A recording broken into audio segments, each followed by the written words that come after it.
Ladies and gentlemen, welcome to the study of antiquity and the Middle Ages. As always, I'm your host, Nick Barksdale, and today we're joined by a very special guest, PhD student Theodore Nash. Theo, thank you so much for coming on the channel today.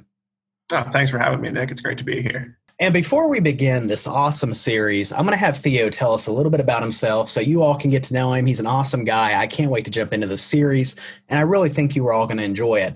Theo, would you mind telling us a little bit about yourself? Yeah, for sure. So I am a third-year PhD student at the University of Michigan in its interdepartmental program in classical art and archaeology, which is entirely too long to say, so we just call it IPCA. So I study the Greek Bronze Age, so the Mycenaeans and their culture, and the writing system which they use, which we call Linear B, and what it can tell us about how people lived 3,500 years ago.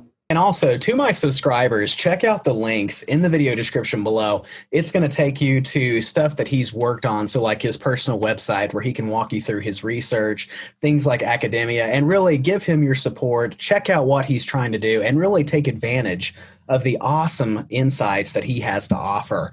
Now, let's talk about a favorite, and that is writing systems. So let's talk about the writing before, if there was any, and then after the arrival of Indo-Europeans. So this question brings us to Crete, where sort of the center of gravity for the Greek world and through the Bronze Age.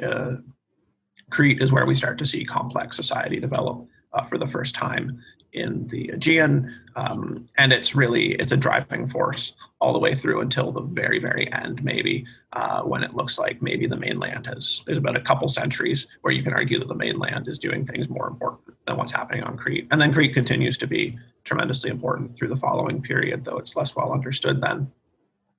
So on Crete, around the beginning, the end of the third millennium, beginning of the second millennium BC, so around 2000 BC, we start to get what we call palaces. Not a great word, but it's the word we have. It's the word we use. These large complexes that centralize religious and religious authority with probably secular authority, with probably input and output of goods, controlling trade in the region, all these things that the palaces do. And so one of the things which comes with the palaces is writing.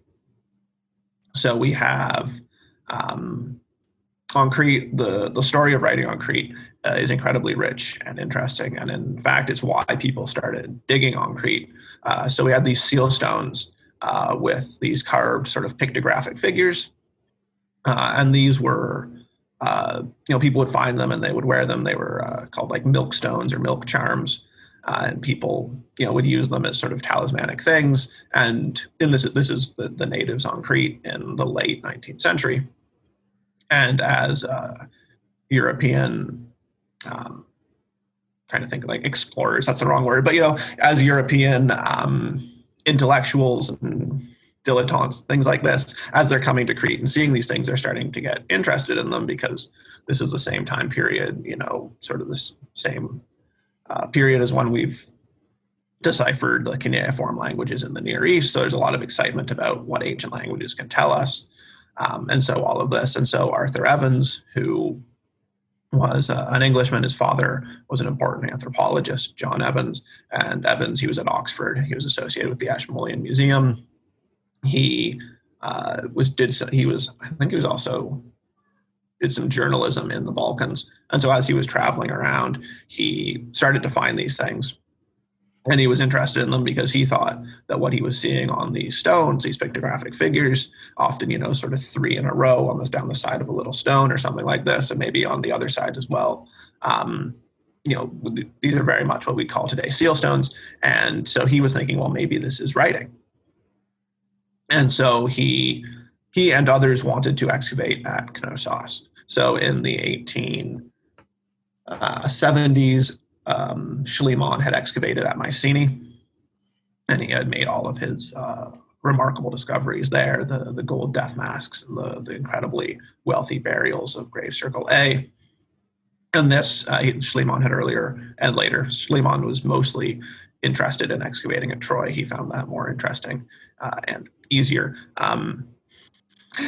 So when Schliemann first excavated at Troy, he stole a lot of his finds. The Ottoman government did not realize that he was doing this, and they weren't thrilled that he had. And so when he went to Greece, they didn't want him to steal stuff. So they actually had, a Greek archaeologist work with him so that they could record what was happening and make sure he wasn't taking stuff. And Schliemann did his famous excavation at Mycenae. He also dug a little bit at Tiryns and a little bit in a few other regions. But it seems that he found the Greek oversight a little bit overbearing, and so didn't spend too much more time in Greece.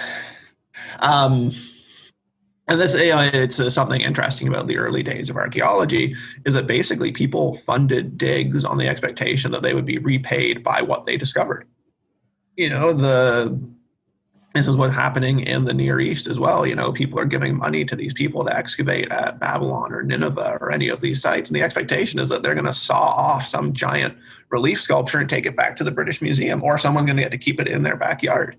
And it's bizarre to think about today, but this is how they treated it. And this is how Schliemann wanted to treat it and did.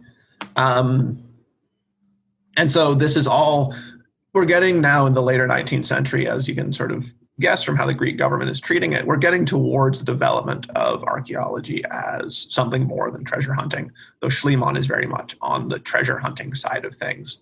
The difference between Schliemann, who goes digging at Mycenae, and Troy, in the first case to prove Homer right, which he made the question more complicated. And the question of whether there was a Trojan War remains an open one. But it was certainly his discoveries and the subsequent work at these sites has been incredibly important for how we understand that. But he's also digging for gold. He's digging for treasure, and he wants that treasure, and he wants to use it to countries, nascent nation states in Europe, or even old imperial powers would use the discovery of these ancient sites and the display of ancient artifacts from different regions as ways of showing off. The excavations in the Near East were in many parts, the English wanted to show something off in the British Museum before the French could show it in the Louvre.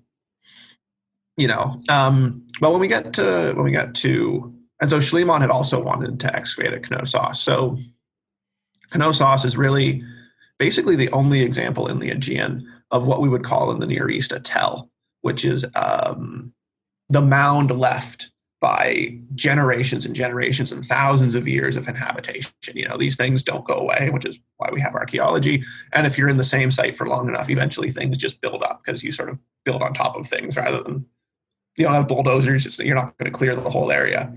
If your palace burns down, you're probably just going to build on top of it. And this is what happens at Troy. And we have these massive tells in the Near East. Knossos is basically the only site in the Aegean inhabited long enough and on a large enough scale for this to happen. So people knew that this site was interesting. Schliemann had wanted to excavate there.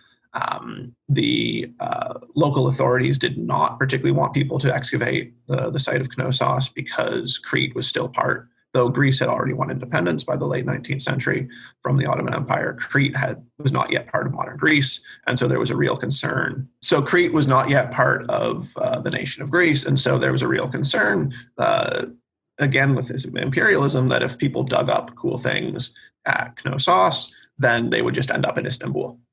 Right, so the imperialism was still a factor, and this continued to be a factor until after the Cretan independence was won in very, very horrific sort of civil war in the very, very very end of the 19th century, right around 1900. The violence on both sides was horrific.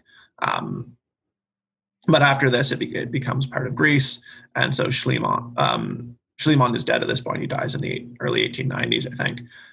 So he never gets to dig there, which is probably good for us. Evans is able to buy the land. And in fact, the site of Knossos is still owned. And when Evans dies, he gives it to the British school at Athens. So it's still actually owned by British people. It's not actually owned by the Greek state, which is a bit interesting, sort of holdover from how things used to work. So Evans is able to buy the land and excavate. And right, as I was saying, Schliemann was digging in order to prove Homer right and in order to find gold. Is very much this old model of the curious intellectual, the treasure hunter. Evans is, because he's a little bit later, archaeology is a bit more developed at this point, and he's looking for writing, and he's trying to tell more of a story. So that you can see sort of how attitudes towards these things are changing. And so he excavates the palace starting in April of 1900, I think, maybe 1901. And he starts to find writing right away, really staggering, that he manages to. I mean, so we find tablets all across the palace. It's not particularly meaningful that he finds them right away, but it is interesting in hindsight that really, and we'll see a similar thing actually when excavations start at Pylos. And so he starts to find these tablets. And so as he's excavating at Knossos and as others are excavating across Crete, because things sort of are a lot more free for excavation now that Crete is no longer part of the Ottoman Empire. So there's excavations at the west, in the west. The Italians are digging at Phaistos and Iatreada. And then in the east, the French are digging at Mallia, and Harriet Boyd Hawes, the American, digs at Gorgias. So there's a lot of excavation in Crete in the early 20th century. And as part of this, we start to develop this picture of multiple writing systems in use across a long time frame. And so the seal stones that Evans knew about at first and thought were a form of writing, they were, and they found a lot more of these. And we find tablets with the same sort of signs written on them in clay. So they're going to look a little bit different, because if you're carving something on stone, it's going to look different than if you're writing it on clay with a stylus, but you can still tell the similarity. So we have what we call Cretan hieroglyphic, which is a name that Evans gave it. Not in any way related to Egyptian hieroglyphics, we don't think. So there are many reasons for thinking this. One, there's very little overlap in sign shape. It doesn't appear that there's any direct influence. Where there is some similarity, it's also where things look like things in the real world. So it's more likely that Minoans knew what cats would look like and that Egyptians knew what cats looked like, rather than that they needed each other's pictures of cats to figure it out.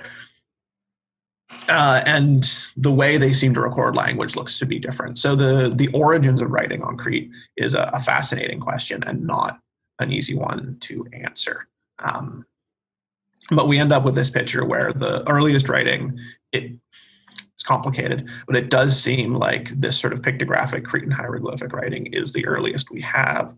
We have a deposit from a site called Archanes in central Crete.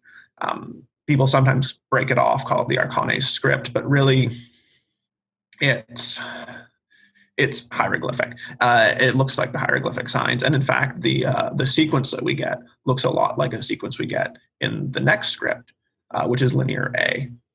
So it seems like this is the origins, and it seems like they have a common origin. So linear A, so these names are not great. And I don't think they were ever really intended to be the names that we use all the time. So when Evans is excavating at Knossos, he finds the pictographic script, the hieroglyphs. He also finds two types of more linear looking writing written mostly on tablets. And so he calls them the linear script of class A and the linear script of class B. He's not 100% sure what the relationship between the two is, but you can tell that they look a lot like each other, but they're clearly different. So in class B, the tablets are ruled consistently. The numbers are written a bit differently. So there are very clear visual difference. If you look at the two tablets, you can figure out something slightly different is going on in each case. And so we have these two linear scripts, A and B, and because people are lazy and never came up with a better name, we're still stuck calling them linear A and linear B, which makes it sound like we're doing algebra or something, which we're not. Well, sometimes we are. When we're dealing with the fractions, people do have to do algebra, but that's not the goal of what we're doing here. I learned enough math to get by, but I'm not a mathematician.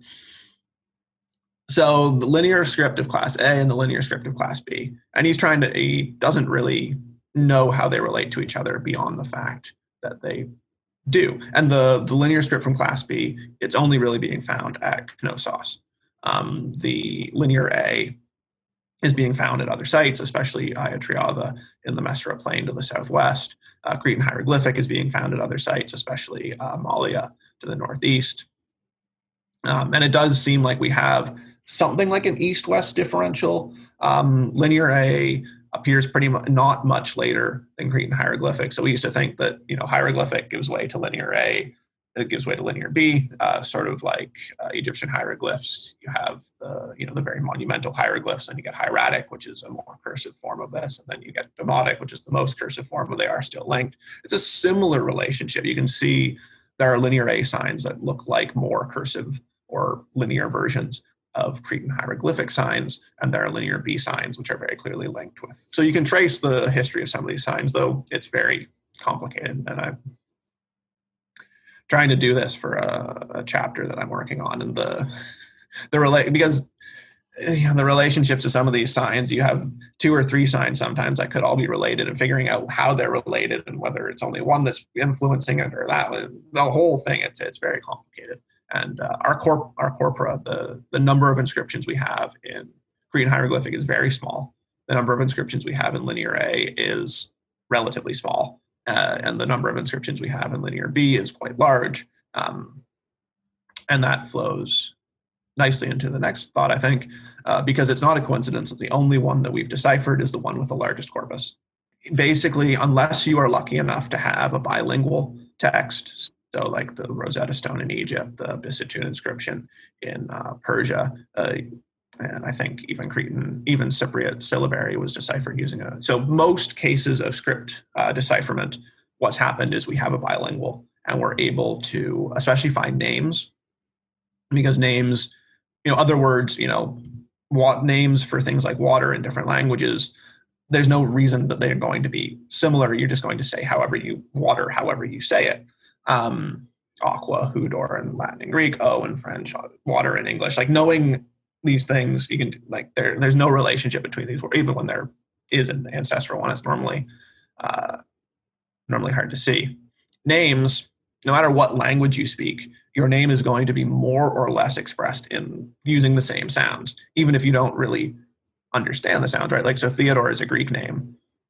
And like, that doesn't matter. I grew up speaking English, and most people don't think about the fact my name is Greek until I go to Greece, and then it's very easy. People are like, Theodore, like, but like, so the fact that names are the same across languages is very useful for reading scripts, because if you can see the name in one spot, if you know the inscription starts with someone's name, or you can see where that name is, and then in the new script that you don't know, even if you don't know that script, you know that that name is going to have to, the signs in that script are going to have to give you the sounds something like, that will come out to be something like the name that you find in the first script.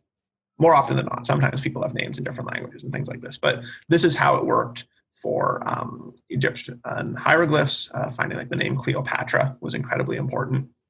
And for Old Persian cuneiform, finding the name of King Darius. This is how, and formulae, King of Kings, Darius. Once you find those, and then you can figure that out.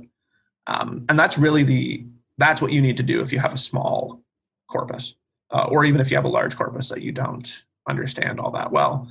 And so, when Old Persian cuneiform was deciphered, there wasn't really a huge corpus of it, because they hadn't, nobody had discovered, when cuneiform was being deciphered, they were doing it on the basis of these large monumental rock inscriptions, which you find across Iran and the Middle East.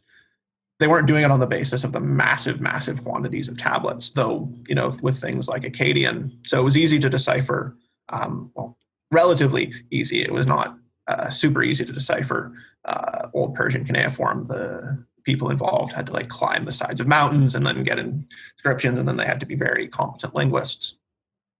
But it was relatively easy because it was an Indo-European language, right? Old Persian, in fact, modern Persian is still an Indo-European language. It's closely related to Sanskrit, which people had known for about a century at this point. And so the field of Indo-European linguistics was still young and not what it is today, but you could still see the similarities. And so when you start to find names that look very similar, it's easy to work through these things in a language where you have some understanding of how words and syntax are going to work. In a language where you don't have that, so they had, the Bisitun inscription is trilingual, Akkadian and Elamite, but because they didn't have a huge amount of the Akkadian, it took a much, much longer time to decipher it because, knowing the language family is like a cheat code. Because you can find cognates and you can see how case endings are, all of these things that, the ancient languages tend to be more complex than English in terms of how words change in order to fit their role within the syntax.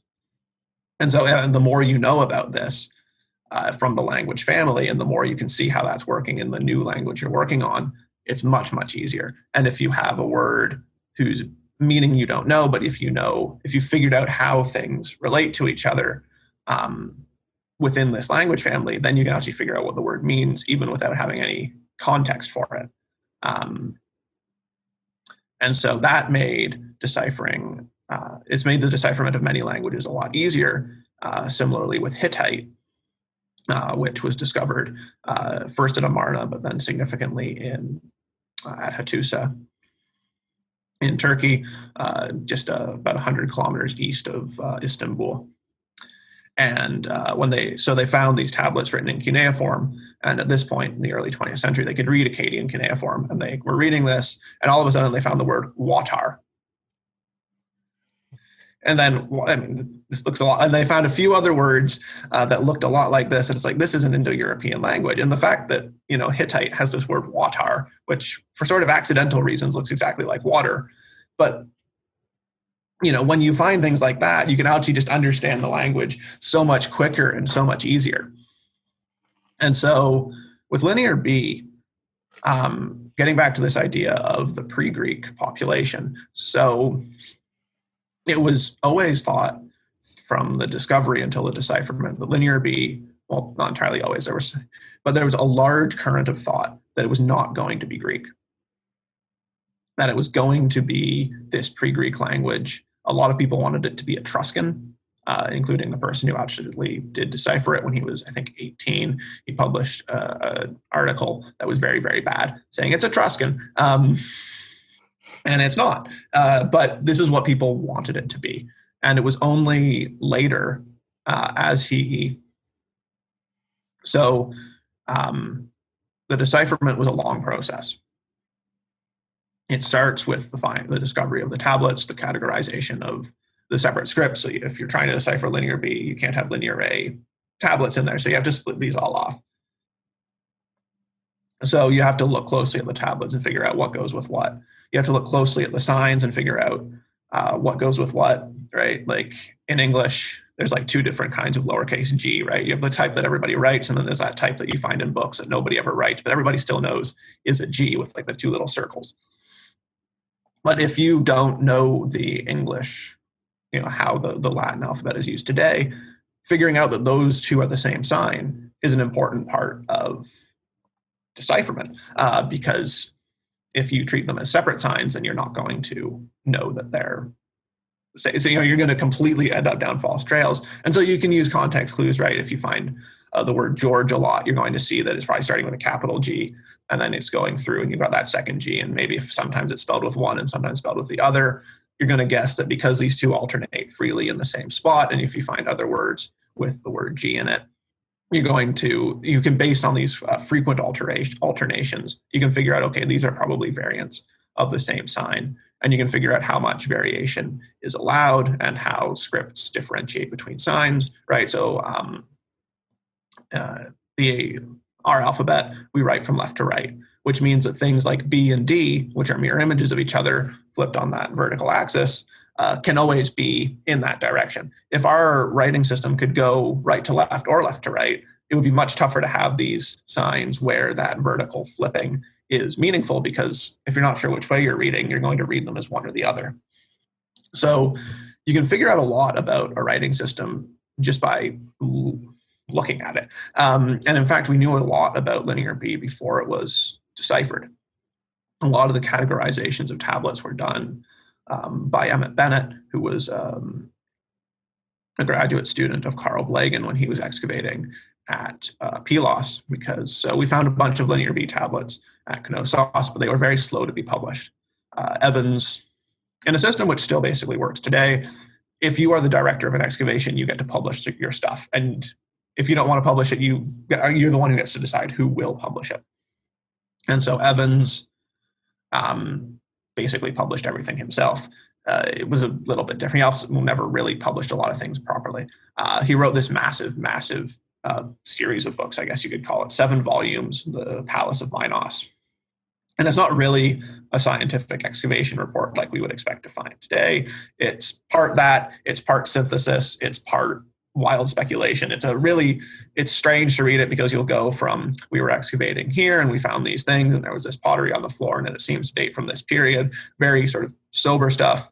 And then all of a sudden he'll be like connecting it to something that he thinks he knows about Egypt or something like this. And it goes from fact to fancy quicker than any publication that I've read, any other publication. It's really strange book. A lot of developing anthropological theory. Like he definitely read Sir James Frazer, The Golden Bough. Like he's pulling in all kinds of stuff on top of it. It's a monumental work, right? This is what people still think of when we think of the Minoans, was this massive synthetic work that Evans produced after excavating Knossos. And for better or for worse, he's right about a lot of things, and there's good reasons to think many of the things that he does, but he's way off base with so many others. But so he was working on this. This is what he prioritized after he finished excavating Knossos. And in fact, he only got to excavation relatively late in life. And so he dies, I think, in the 1930s. So within 30 years, he excavates this entire palace, publishes everything himself. It's a lot. And it's only really after he dies, he leaves the publication of the tablets to an Oxford friend. And this is when things start to, between that and between the discoveries at Pylos, would start to take off. Carl Blagan, the American archaeologist, discovers quite a few Linear B tablets at Pylos in 1939. They're digging in like the summer of 1939, right before war breaks out. And in fact, it's a trial excavation at this point. So they go to the local farmer and they say, hey, can we like dig here? And he's like, yeah, cool. But leave it how you found it. So they start digging, they dig down. The first room they find is the archive complex. They're finding all these tablets. End of the season comes, they fill it back in, they plant new olive trees for them and go home. And then World War II happens and they don't get to go back for like 15 years, or they go back in the early 1950s. So, but the advantage of this is that all of a sudden, both because the tablets, there's more movement on the tablets from Knossos, and there's new tablets from Pylos, which are being published much quicker, there's more stuff for people to look at. And so various people who have access to the Knossos tablets and the Pylos tablets start to work on them and start to find patterns within them. So the thing about Linear B is that unlike other scripts which are deciphered using a bilingual, it was deciphered entirely from internal evidence. And there was no key. They had no Rosetta Stone. They had no bilingual inscription. They only had the texts themselves. We did have the related Cypriot syllabary, which ended up being very important. So we knew there were a few signs that overlap between, so the Cypriot syllabary, so writing on Crete happens and we have Cretan hieroglyphic and linear. Linear A seems to be one of the models for a writing system which we find on Cyprus, also in the Bronze Age, starting around 1600 BC.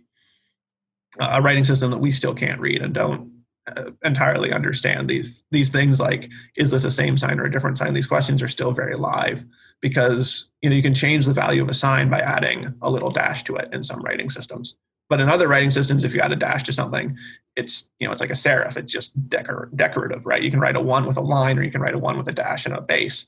But in some writing systems, doing those things would change the meaning. And without knowing the language underlying it, it's very difficult to figure these things out. So we call it Cypro-Minoan because of this Linear A influence, though it's very much its own thing. It's very much not just Linear A copied over to Cyprus. There's definitely influence from, Cyprus is a place where they're writing in cuneiform, and so they're very much entangled in this other culture of writing coming from the East.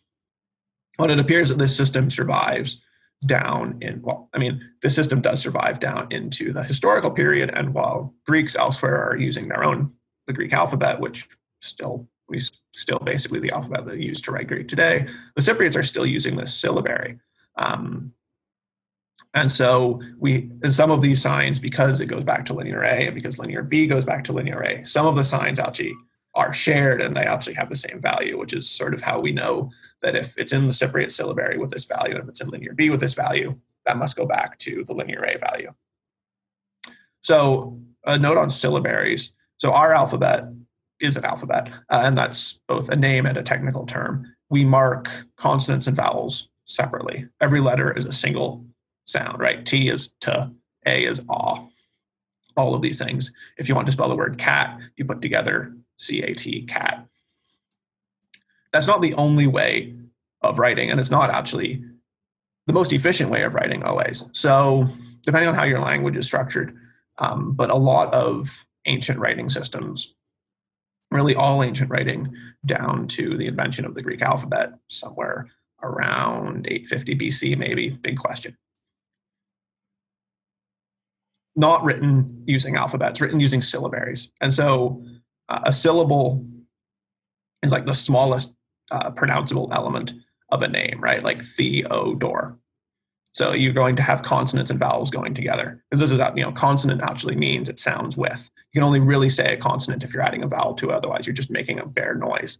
And the idea that you can just denote the basic noise like duh that's not necessarily a clear thing when you're thinking about how to turn speech into writing. It's much easier to take. It's easy to split up a word into syllables. It's what you do to write poetry and something which is familiar. And so just writing those syllables makes perfect sense. So a syllabary, if you think of my name, Theodore, if you think of it in Greek, it's Theodoros. So it's got that Greek ending. So instead of using 8 letters to write it, in English, using a syllabary where you just break it down to syllables, it has 4 syllables. You can use 4 signs. Right? The-o-do-ro. 4 signs, quicker, easier. And that works well because each syllabaries get tough if you end up having a lot of consonants in a row. So if you think about, the linear B syllabary, the Cypriot syllabary, and it seems like linear A before them, and probably Cretan hieroglyphic too, it's always a consonant and then a vowel. Now, that works well for a name, Nicholas, Nico, but then even then that final S is tough, right? But if you think of a word like strength, where you have an 8-letter word with 1 vowel, if you have to spell that out using only signs that are consonant plus vowel, you're going to have a lot of dead space, and it's going to be very hard to figure out what, in fact, you're trying to spell. So these things work better for some languages than for others. And it seems like this basic model of consonant-vowel worked really well for the Minoan language, because that's what they used. And there are many languages today that always end in an open syllable like that, and you don't have these complex consonant clusters that make it tough. Greek does have them, so the use of this writing system, this syllabary, to write the Greek language is complicated. And it's how we sort of know that linear B it's not how you would develop a system to write Greek. If you're going to develop a system to write Greek, you're probably going to develop an alphabet where you can put as many vowels in a row as you want, you put as many consonants in a row as you want, and that just works better for the Greek language. But because they're inheriting this system, or deliberately, taking it over, it looks a little bit different, and they're using this system which isn't perfect for writing the Greek language, but works well enough, right? People get hung up on this isn't the perfect system, so it must be a bad one. Well, no, it's not the perfect system, but it's very much good enough for what they want to do, which is make administrative records, right? Your language system, your writing system, as long as everybody understands what you're doing, works. Like English is a mess, right? Like, why is there a K at the beginning of night? Like, why are half the letters in the word night, right? It's not the most efficient writing system. If people took that view to how we write words today, which some people try to, like, English spelling would look completely different. And so writing is not like scientific, right? It doesn't have to be efficient and easy all the time. As long as everybody understands what's going on, that's enough. Ladies and gentlemen, thank you all so much for joining us on the study of antiquity and the Middle Ages. PhD student Theo Nash did an awesome job of taking us through the complicated and sometimes humorous archaeology of the ancient Aegean, especially involving language and writing systems. But also he pointed out the complexity of learning these systems, how in many cases we're still attempting to unravel them. And honestly, it was a fascinating episode. Theo, thank you so much for coming on the show today. Yeah, thanks for having me, Nick. It was a great chat.